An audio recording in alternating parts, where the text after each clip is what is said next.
ഇപ്പോൾ കുറച്ച് ദിവസമായി നമ്മളെല്ലാവരും ന്യൂസിൽ കേൾക്കുന്ന ഒരു പേരാണ് സൈക്ലോൺ മോന്ത.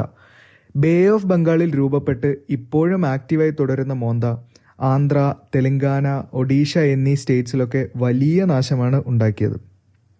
ഒരു വെറൈറ്റി നെയിമായ മോന്ത എന്ന് കേട്ടപ്പോഴാണ് ഞാനും ആലോചിച്ചത്, ഈ സൈക്ലോൺസിനൊക്കെ എങ്ങനെയാകും പേരിടുക എന്നത്. മോന്ത എന്ന വാക്കിനർത്ഥം തായ് ഭാഷയിൽ ഫ്രേഗ്രന്റ് ഫ്ലവർ എന്നാണ്.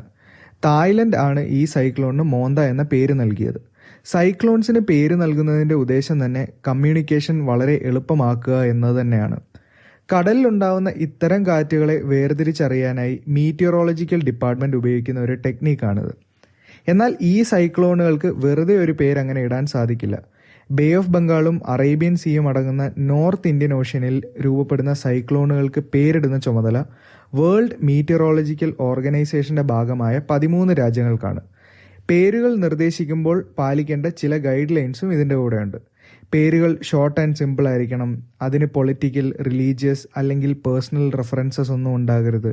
ഒരു വട്ടം ഉപയോഗിച്ച പേര് വീണ്ടും ഉപയോഗിക്കരുത് എന്നിവയൊക്കെയാണ്. ഇതിനു മുന്നേ വന്ന യുണീക്കായ നിങ്ങൾ ഓർത്തിരിക്കുന്ന ഏതെങ്കിലും സൈക്ലോണിൻ്റെ പേരുകളുണ്ടെങ്കിൽ